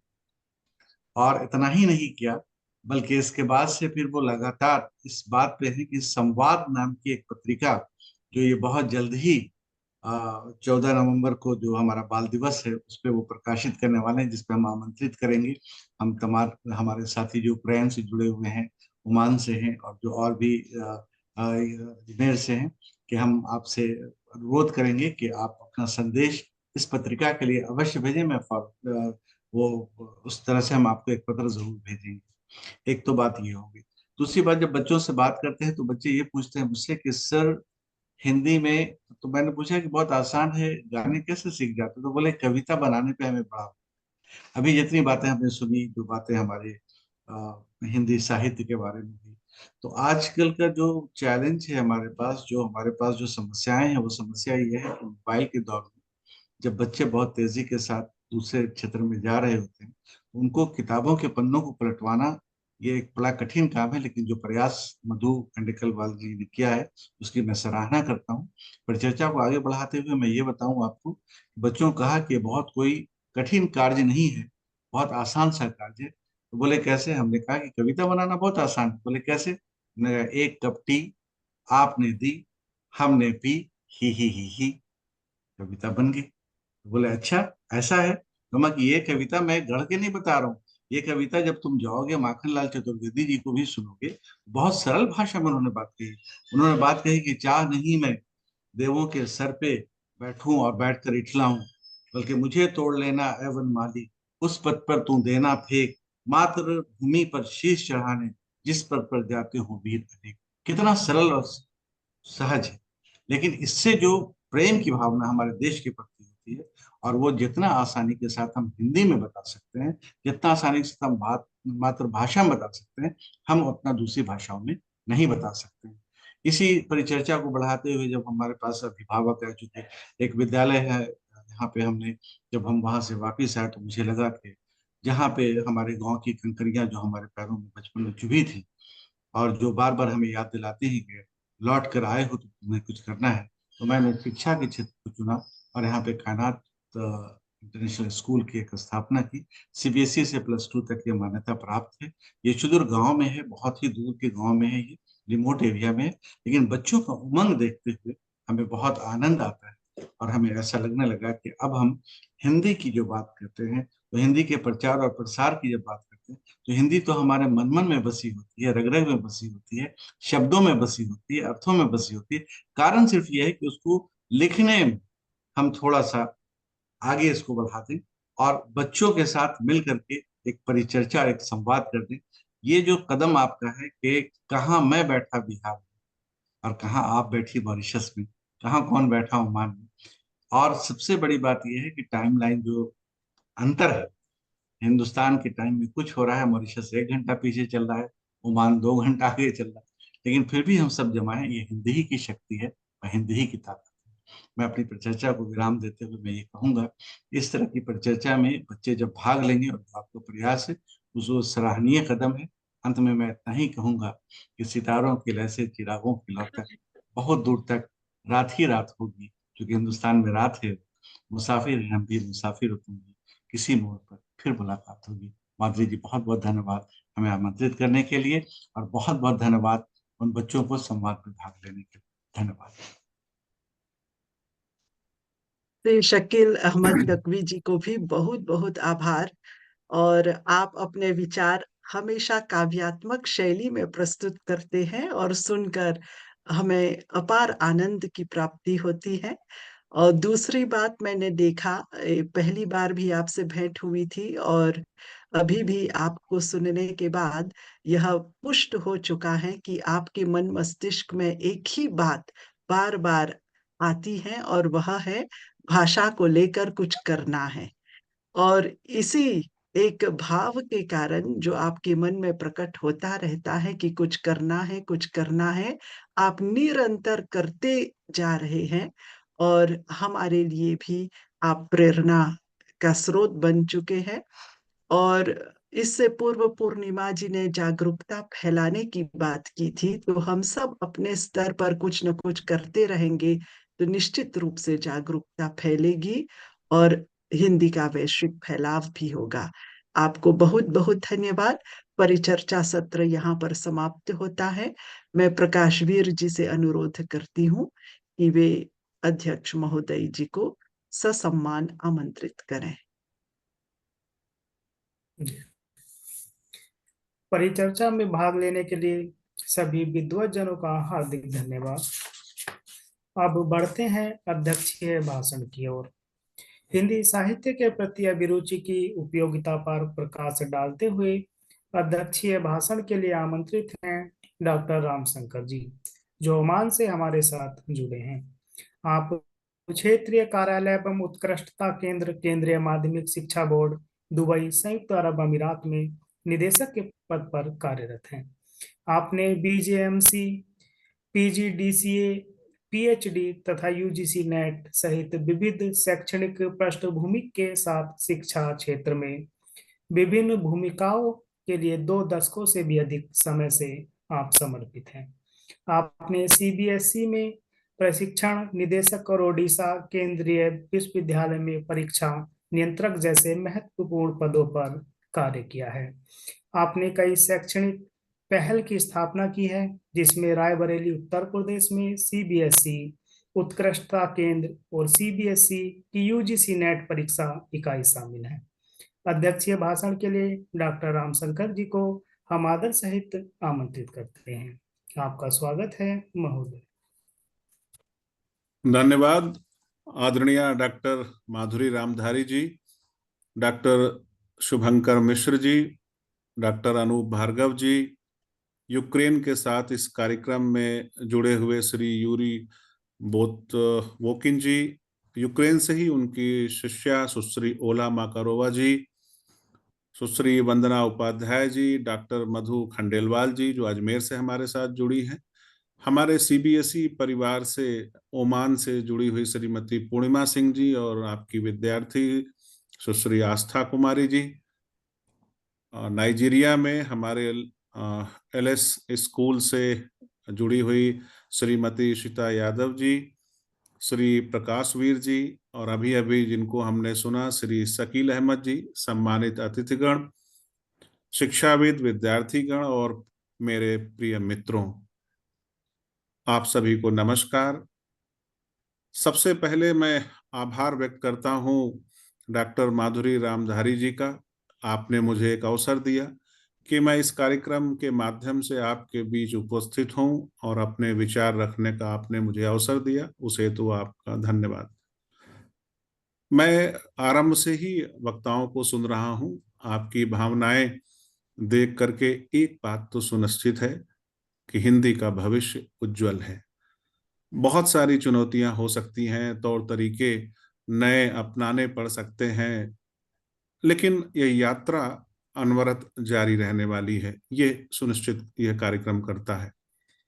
मैं जब सुन रहा था प्रोफेसर यूरी को, जो यूक्रेन से हमारे साथ जुड़े हुए हैं, कितना गहन अध्ययन उन्होंने हिंदी में किया हुआ है और कई शोध कार्य अपने निर्देशन में, अपने विभाग में वो कर रहे हैं, वो ये बताता है कि हिंदी का विश्व फलक के ऊपर जो स्थान है वो सदैव आगे बढ़ने वाला है और नए नए विचारों के साथ नए लोग इसमें जुड़ते रहेंगे। हिंदी सिर्फ हमारी सांस्कृतिक धरोहर नहीं है, बल्कि हमारी जिम्मेदारी भी है। हमें अपने भावों को अभिव्यक्त करने के लिए माध्यम प्रदान करती है और हिंदी सबको एक साथ लेकर चलने वाली भाषा है, पूरे दुनिया में सबको जोड़ने वाली भाषा है। चुनौतियां बढ़ रही हैं, खासतौर से अगर आप देखें वैश्विक स्तर के ऊपर नई नई तकनीकें आ रही हैं, नई नई चुनौतियां अपने साथ ला रही हैं, तो हमें भी उसके लिए अपनी तैयारी करनी होगी। खास तौर से अगर आप देखें विद्यालयों में, महाविद्यालयों में और विश्वविद्यालयों में, तो जो हमारे शैक्षणिक पाठ्यक्रम हैं, हमें प्रयास करने की आवश्यकता है कि उसमें हिंदी का समावेश हो, हिंदी के नए विभाग खोले जाएं, नई संस्थाएं आगे आएं और हिंदी के ऊपर शोध कार्य हेतु अपने विभागों को स्थापित करें, विद्यार्थियों का प्रवेश लें और हिंदी भाषा का प्रचार और प्रसार बेहतर ढंग से हो सके। जैसा कि मैंने अभी आपसे साझा किया कि ऑनलाइन प्लेटफॉर्म, नई तकनीकें, सोशल मीडिया लगातार हमारे जीवन में अपना हिस्सा बड़ा करते जा रहे हैं, तो हिंदी को भी नई तकनीकों के साथ अपने नए स्वरूप में आने की आवश्यकता है। ये हमारी जिम्मेदारी बनती है, खास तौर से जो हिंदी समाज के सेवक हैं, जो ऑनलाइन तकनीक है उनको सरल सरस भाषा में आम जनमानस तक पहुंचाएं, जिससे कि वो लोगों के साथ ना केवल जुड़ सके बल्कि उनके प्रयोग का माध्यम हो सके। कई बार हिंदी के अनुवाद या हिंदी से संबंधित तकनीकें जटिल हो जाती हैं, उसकी वजह से हमें वांछित परिणाम नहीं मिलते हैं। तो ना केवल जो तकनीकी रूप से दक्ष लोग हैं बल्कि हिंदी के जो साधक हैं, एक साथ बैठने की आवश्यकता है, जिससे उन तकनीकों का सुचारू रूप से प्रयोग हो सके और जितना सरस सरल ढंग से वो लोगों तक पहुंचेंगी तकनीकें, उतना ही बेहतर वो परिणाम लेकर के आएंगी। विभिन्न आयोजन हम लोग करते हैं जिससे कि भाषा का प्रचार प्रसार हो। हम समय समय पर साहित्यिक मेलों का आयोजन कर सकते हैं, गोष्ठियों का आयोजन कर सकते हैं, विचार विमर्श के लिए विभिन्न माध्यमों का हम इस्तेमाल कर सकते हैं। मैं तो साधुवाद देता हूँ डॉक्टर माधुरी जी का कि आप देखें, पूरी आपके प्रयासों का ही सुपरिणाम है कि दुनिया के अलग अलग जगह से लोग आज एक साथ बैठ के विचार विमर्श कर रहे हैं, विचार विनिमय कर रहे हैं। तो जो विभिन्न गोष्ठियां हैं, सेमिनार हैं, कॉन्फ्रेंस हैं, संगोष्ठियां हैं, उनका निरंतर हमें आयोजन करना है और उनके विषय भी ऐसे हों जो जनमानस के साथ जुड़े और जो हमारा ज्ञान भंडार है उसका संवर्धन और परिवर्धन भी करें। अनुवाद और प्रकाशन की बात अभी जो हमारे साथ यूक्रेन की छात्रा जुड़ी है उन्होंने कही, है बहुत महत्वपूर्ण बात है। ये हमेशा से विद्वानों का मानना रहा है कि हिंदी भाषा के विद्वानों की कृतियों का, उनके द्वारा रचित जितना भी साहित्य है वो दुनिया की विभिन्न भाषाओं में अलग अलग स्थानों पर पहुंचाए जाने की आवश्यकता है। ये गुरुतर दायित्व है, जिससे कि हमारे साहित्य के बारे में भी वैश्विक स्तर पर भी लोगों को समझने का अवसर मिले और एक समझ बन सके कि हिंदी में भी किस तरह का लेखन होता है। उसी समय पर दुनिया के विभिन्न स्थानों पर विद्वानों के द्वारा जो साहित्य या जो भी कार्य हुआ है वो भी हिंदी भाषी लोगों तक पहुंचाए जाने की आवश्यकता है। अनुवाद के समय बेहद सतर्क होने की आवश्यकता है, क्योंकि कई बार हम शब्दानुवाद करते हैं तो वो अपनी लय खो देता है, शायद हमारे साथ बेहतर ढंग से जुड़ नहीं पाता है। तो हमें ऐसे अनुवाद की जरूरत है जो कि शब्दानुवाद ना होकर के भावानुवाद हो, ताकि हम भाव को बेहतर रूप से ग्रहण कर सकें और हम उसे आत्मसात कर सकें। अगर आप देखें कि अंतर्राष्ट्रीय स्तर पर हम चर्चा कर रहे हैं कि हिंदी का प्रचार प्रसार हो रहा है, ये हमारे लिए संतोष का विषय है, लेकिन ढेर सारा कार्य किए जाने की आवश्यकता है। राष्ट्रीय शिक्षा नीति 2020 जो भारत सरकार की है, अगर आप उसमें देखें तो मातृभाषा पे जोर है, हिंदी के बारे में विशेष जोर है। तो उनका प्रचार प्रसार तभी बेहतर हो सकता है जब हम अंतर्राष्ट्रीय स्तर पर लोगों के साथ सहयोग करें, उनके साथ हम मिलकर कार्य करें, उनको समझें और अपनी बात उन तक रखें, आगे बढ़ें। अकेले ढेर सारी चीजें शायद नहीं की जा सकती हैं। समय हमेशा से इसकी मांग करता रहा है कि लोग एक साथ जुड़ें, मिलके हम अपने दायित्वों का निर्वहन करें और इस यात्रा में भागीदार बने। जहां तक मुझे केंद्रीय माध्यमिक शिक्षा बोर्ड में सेवा करने का अवसर मिला है, तो मैं कुछ चीजें उनसे जुड़ी जरूर बताना चाहूंगा, क्योंकि इसमें ढेर सारे हमारे प्रतिभागीगण हैं जो केंद्रीय माध्यमिक शिक्षा बोर्ड परिवार से संबंधित हैं। केंद्रीय माध्यमिक शिक्षा बोर्ड तकरीबन 95 साल से ज्यादा की यात्रा पूरी कर चुका है। हमारे साथ अभी अजमेर से जो बहन जुड़ी हुई थी, मैं उनको बताना चाहूंगा कि इस बोर्ड की स्थापना और इसकी यात्रा का आरंभ अजमेर से ही हुआ था। तब यह राजपुताना बोर्ड हुआ करता था, बाद में फिर समय काल के अनुरूप ये आगे बढ़ता हुआ दिल्ली तक गया और आज एक राष्ट्रीय बोर्ड है। अजमेर से मेरा एक अपना भी रिश्ता है।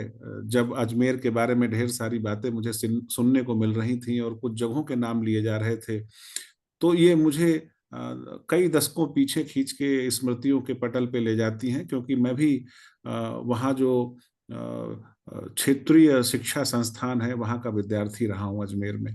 तो मैं बेहतर ढंग से समझ सकता हूँ कि उस नगर का जो समर्पण है हिंदी साहित्य के प्रति और वहाँ के लोगों ने जो अपना योगदान किया है वो अपने आप में अप्रतिम है। मैं आशा करता हूं कि ऐसे कार्यक्रम ढेर सारे होते रहेंगे जिसमें हिंदी के संवर्धन और परिवर्धन के लिए हम अपना योगदान देते रहेंगे। मैं जिक्र कर रहा था केंद्रीय माध्यमिक शिक्षा बोर्ड का, जो ये 30,000 स्कूलों का परिवार है और हमारी उपस्थिति 25 से ज्यादा देशों में है। हमारे साथ में तकरीबन 18 लाख शिक्षक शिक्षिकाएं हैं। ये इतना बड़ा परिवार है और अभी भारत सरकार ने, माननीय प्रधानमंत्री जी ने फरवरी 2024 में संयुक्त अरब अमीरात में घोषणा की कि हमारा पहला क्षेत्रीय कार्यालय दुबई में खोला जाएगा। तो मुझे अवसर मिला है कि मैं एक निदेशक के रूप में अपनी सेवाएं समर्पित करूं और 25 देशों का क्षेत्राधिकार इस कार्यालय को मिला हुआ है। मैं डॉक्टर माधुरी जी के साथ निरंतर संपर्क में हूं और केंद्रीय माध्यमिक शिक्षा बोर्ड से हिंदी भाषा के उन्नयन के लिए, तरक्की के लिए, आगे बढ़ने के लिए जो कुछ हम सब मिलकर कर सकेंगे, हम जरूर करना चाहेंगे, कर रहे हैं और करते रहेंगे। मैं ये भी आपको बताना चाहूँगा कि केंद्रीय माध्यमिक शिक्षा बोर्ड अपने विद्यार्थियों के लिए हिंदी भाषा में ढेर सारी प्रतियोगिताओं का आयोजन करता है, चाहे निबंध प्रतियोगिता हो, चाहे अपने भाव अभिव्यक्त करने की प्रतियोगिता हो। विभिन्न स्तरों पर क्षेत्रीय कार्यालयों के माध्यम पर, हमारे सहोदया कॉम्प्लेक्स हैं उनके माध्यम से, विद्यालय स्तर पर हम करते रहते हैं। इसे और गति देने की आवश्यकता है और बड़े क्षेत्र में फैलाव की आवश्यकता है। साथ ही साथ मैं विशेष रूप से सराहना करना चाहूँगा विश्व हिंदी सचिवालय का। बहुत सारी चुनौतियां आपके सामने जरूर रही होंगी, लेकिन आपने अपने कार्यक्रमों के ऊपर उसकी छाया नहीं पड़ने दी। आपने जिस तरीके से कार्यक्रमों का आयोजन किया है, इस यात्रा को एक ऊंचाई तक पहुंचाया है, ये अपने आप में बताता है कि आप कितने समर्पित हैं और आपने कितना श्रम किया है। मैं आशा करता हूं जिस तरह से आज कार्यक्रम हुए हैं, लोगों से जुड़ने के अवसर हमें मिले हैं, हम इस परंपरा को आगे बढ़ाते हुए लगातार कार्य करते रहेंगे और एक दिन ऐसा आएगा जब हिंदी अपने वास्तविक स्थान को विश्व स्तर पर ग्रहण करेगी। बहुत बहुत धन्यवाद अवसर देने के लिए। बहुत बहुत आपको धन्यवाद।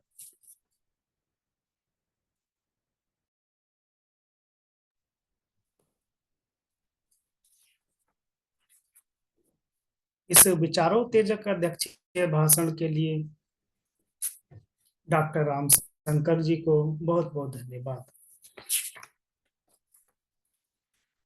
अब हम इस आभासी कार्यक्रम के अंत में पहुंच चुके हैं। अब समय है धन्यवाद ज्ञापित करने का। हम आभारी हैं डॉक्टर राम शंकर जी के, जिन्होंने इस कार्यक्रम का निमंत्रण स्वीकार करके इस कार्यक्रम की अध्यक्षता करना स्वीकार किया। हम विश्व हिंदी सचिवालय की महासचिव डॉक्टर माधुरी रामधारी जी के प्रति आभार प्रकट करते हैं, जिनके कुशल नेतृत्व में यह कार्यक्रम सफल हो पा रहे हैं। हम विश्व हिंदी सचिवालय के उप महासचिव डॉक्टर शुभंकर मिश्र जी के प्रति आभार प्रकट करते हैं। हम धन्यवाद ज्ञापित करना चाहेंगे हिंदी से प्यार है संस्था के संस्थापक श्री अनूप भार्गव जी का, जिनका मार्गदर्शन हमें सदैव प्राप्त होता रहता है। हम धन्यवाद ज्ञापन करना चाहेंगे श्रीमती पूर्णिमा सिंह जी का, जिन्होंने इतना सूचनाप्रद वक्तव्य हम सभी के समक्ष प्रस्तुत किया। हम डॉक्टर यूरी बोथबिकिन जी को धन्यवाद देते हैं, जिन्होंने इतनी ज्ञानवर्धक सूचना हम सभी तक पहुंचाई। हम डॉक्टर मधु खंडेलवाल जी के भी आभारी हैं, जिन्होंने इतने सुंदर और सूचनाप्रद विचार हम सभी के समक्ष प्रस्तुत किए। हम आस्था कुमारी जी को भी धन्यवाद देना चाहेंगे, जो मूलतः भारत की होकर विदेश में भी हिंदी साहित्य में इतनी रुचि रखती हैं। हम ओल्हा माकरोबा जी के प्रति आभारी हैं, जिन्होंने इतने अच्छे शब्दों में अपनी प्रस्तुति दी तथा गीतांजलि श्री की रेत समाधि की विशेषताओं को हम सभी के समक्ष रखा। हम आभार प्रकट करना चाहेंगे वंदना उपाध्याय जी का, जो शिक्षिका एवं काउंसलर होने के साथ साथ हिंदी साहित्य में इतनी रुचि रखती हैं तथा बालिका सुरक्षा हेतु निःशुल्क प्रशिक्षण भी प्रदान करती हैं। हमारे साथ इस कार्यक्रम में जुड़े अनिल शर्मा जी का भी हम आभार प्रकट करते हैं। हमारे साथ जुड़ी हैं गरिमा सिंह जी, इशिता यादव जी, हमारे सहकर्मी आज जुड़े हैं जो एक शिक्षक हैं डॉक्टर सोमनाथ काशीनाथ जी। फेसबुक से जुड़े सभी सम्माननीय दर्शकों के प्रति हार्दिक आभार।